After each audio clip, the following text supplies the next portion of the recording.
Thank you so much, Mr. Chair. So I wanted to start off by referencing clause 4, and this is quite a long clause. There's quite a bit to unpack here, and no matter how many times the minister says that this is a simple bill, blah blah blah, like the fact of the matter is, if she thought it was so simple, she should have allowed for that to have scrutiny. So we're here. We could have asked these questions to the Select Committee. Period. I want to ask about the new section 3.1.10c, information for mandatory reviews of specified benefits, particularly clause 3. So this is on line 35 onwards of page 3, which talks about, and I quote, if in the case of the mandatory review of a specified benefit for the purpose set out in section 3.1.10b2, the beneficiary contacts MSD before the specified deadline, MSD may extend the time allowed under subsection 1 by up to 20 working days if, and this is the part that I particularly want to scrutinize, is satisfied that the beneficiary has, and I quote, good and sufficient reason for not being able to provide the information or answer questions. Now, I wanted to ask whether, and I do have a few questions specifically to this provision, as to whether the ministry has already started developing any guidelines as to what these so-called good and sufficient reasons would be. We do see that good and sufficient reasons is used in other parts of the legislation for other types of obligations in relationship to benefit sanctions. So I wonder whether they're just going to be copy-pasting those into this for the purpose of staff being able to interpret what good and sufficient reasons actually mean.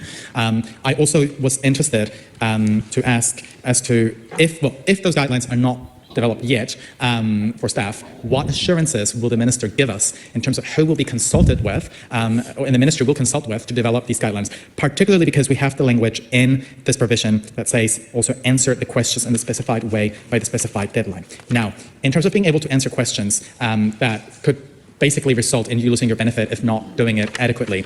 There are additional barriers that specific groups would say. I know she, in her previous answer, I thought quite dismissively, and in fact, quite arrogantly, to say, we have a fascination with certain population groups. We're not sorry for caring about some of the most disproportionately impacted groups in this bill, but I did want to ask about, in this, and I know we're interested about the impacts of this bill on disabled people, but I did want to ask specifically in this provision how she may take into account disabled people's different,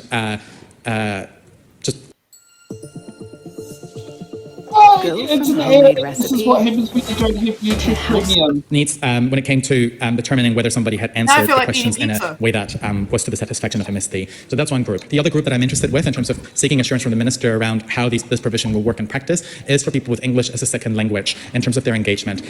So if the minister hasn't already, and the ministry hasn't engaged with, for example, the Ministry of Ethnic Communities, what engagement, if any, can she commit that she will have to make sure that people with English as a second language are not disadvantaged and more at risk of not being able to comply with this and meet the good and, quote, good and sufficient reasons by MSD?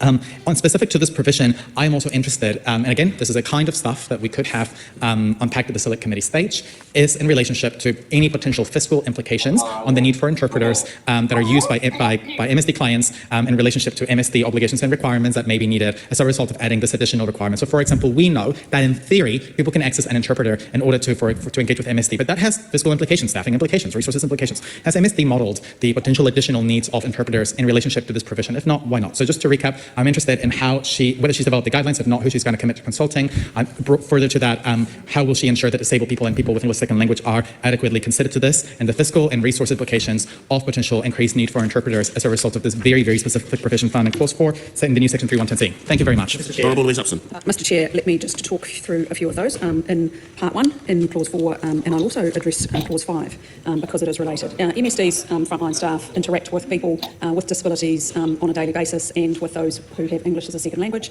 As I outlined in my initial comments, the way in which this annual review is undertaken, there are a raft of ways to be able to do this. That's very much designed at being very client-centric, and so it is normal kind of business and interaction for MSD staff to be flexible in the way that they work. In terms of good and sufficient reasons, this is a well-traversed topic again that MSD are well used to, and I would point the member to 310E, which has the regulations will have very clear circumstances in which that is not a requirement. So some of those, for example, if the client's in residential disability care, if they're in hospital for more than 13 weeks, if they live in or are present in and cannot reasonably leave an area in respect of which there is an emergency in place, those are some of the examples that will be set out in regulations to make it clear. The other thing I would say in terms of operationalising this policy, through the use of automated decision making, for example, and I was very clear about the 3 times in which that would be used. For example, it is sending out, the automated sending out to clients or beneficiaries their automated, that their review is due, that actually removes staff time and it makes it more efficient. So it means that frontline staff can actually have greater interactions where it counts. And as I said before, whether it's a disability allowance or other areas of support, it may well lead to an area where a client's being underpaid. And I would have thought the opposition would be celebrating the fact that we will have more accurate payments and people will get what they are entitled to. Okay. Interesting thing. Language. Often, this is something that is common with government agencies, and more so probably if, say, they're ringing you, is not, if, say, MSD have a habit of being late.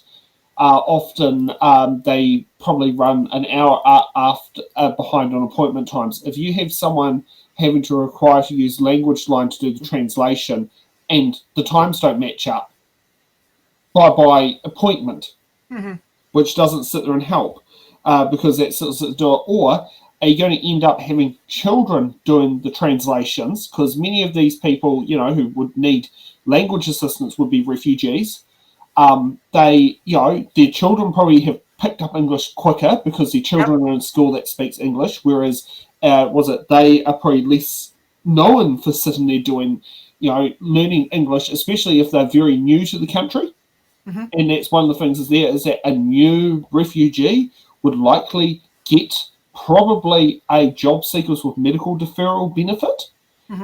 Because there are other things you've got to sit there and work out with them because, if you're a refugee, unless you're some of those Trump-approved ones, most of them have suffered a lot of trauma to get where they are, and it's going to take time. But it's how to make sure that you ensure that, these people aren't left behind. Oh, things didn't line up, so and the automatic result is cut off. Which, and I've heard this happen with my dad's friend Paul said about Newtown Union. Often the translator doesn't turn up at the right time, or the patient misses the appointment, but the translator turns up, and so the appointment has to be missed because they can't accurately pass on what the symptoms are and make an accurate medical assessment. I mean, that's already a problem now for many of our refugee community. This adding that problem at wins doesn't help. Yeah, I mean, if this bill is so simple, why no select committee? We know. Yeah. I mean, I've got data here on how many people are on a benefit. Okay, so at the end of March 2025, almost 400,000 people received a main benefit. This is an increase of 7.5% from last year. So 400,000 people are going to be impacted. Why don't we get to have a select committee process? And get to represent how this bill... That is 1/10 of the country's population. Yeah, so why no select committee? Why don't we get to represent ourselves and explain how this amendment could impact us?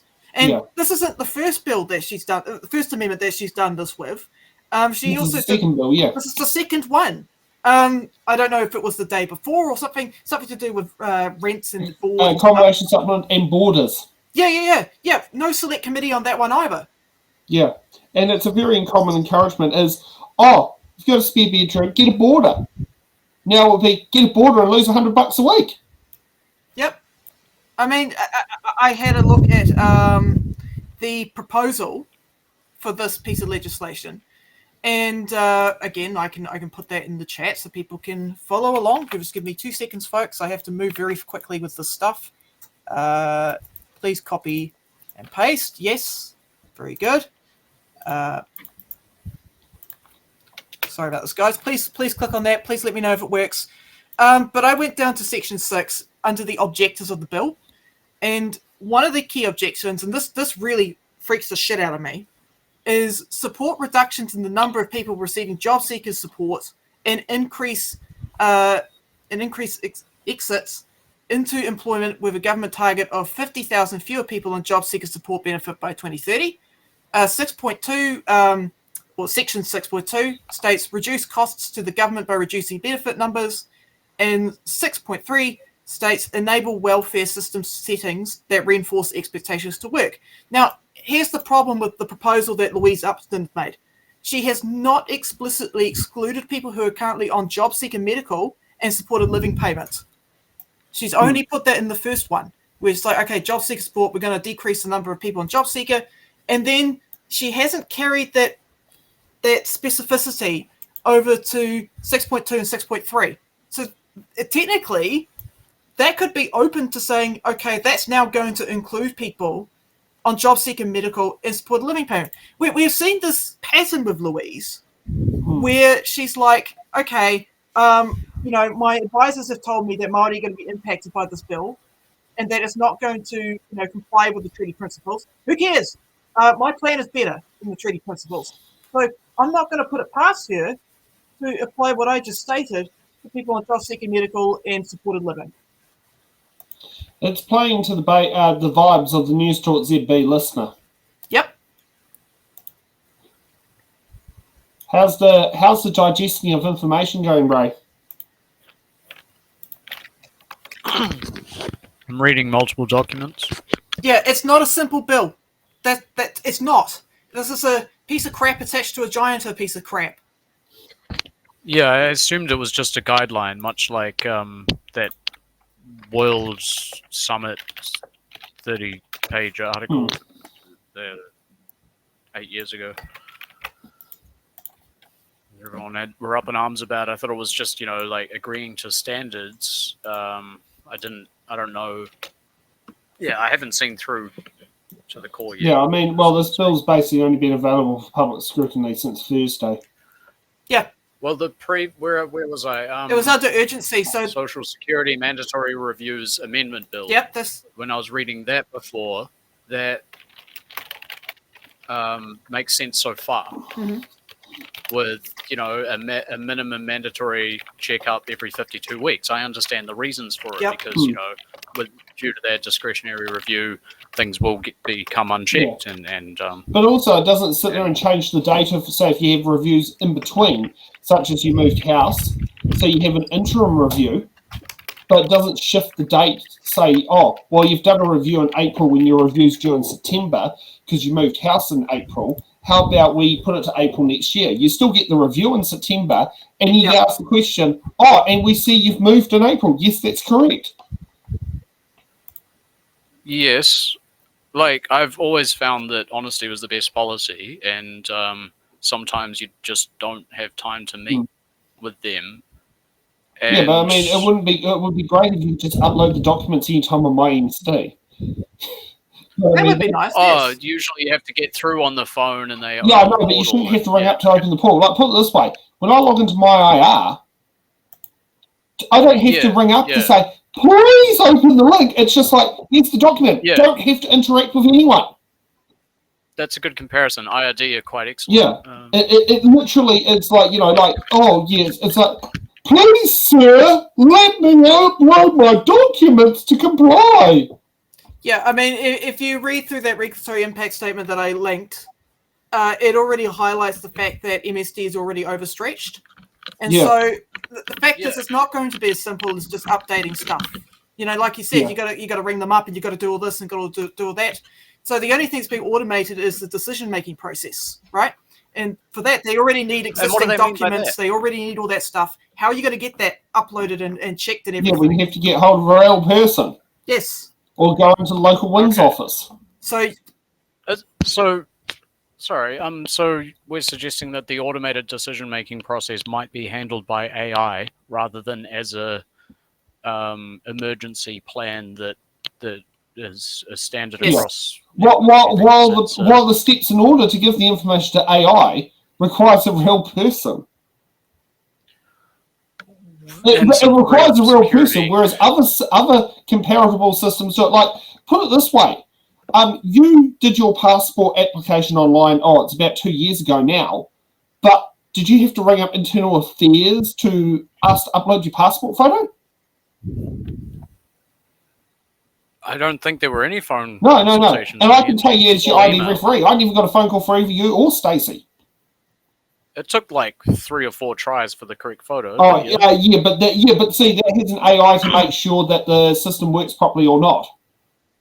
And then signed off by a human element. No, because which that's something in there is, would the photo be rejected or accepted, and that makes sense. Decision within an automated process where there is no substantial human involvement in making the decision. So the automated decision making isn't really the problem here. That's more like, oh yeah, okay, cool, sweet, we have some improved efficiency. The problem is all the steps that you got to take. Yeah, yeah, which is completely not efficient as it is. I mean, yeah, it's like you're literally like, it's like you want to go. You like. I mean, I don't know how you put it in a like. You want to go on internet banking. You have to do it, but you have to ring up the bank to literally let you go into your internet banking to sit there and do the input, to upload the documents, to put it on. It's or it's like you have to sit there and ring permission to sit down there and let the pump to pump petrol after you've paid for it. Yeah. Workflow rather than AI. Yeah, we've got all these, one-man army, smart young people, right, that can program this stuff. Yes, we've got the talent. Yes, yeah. Yeah.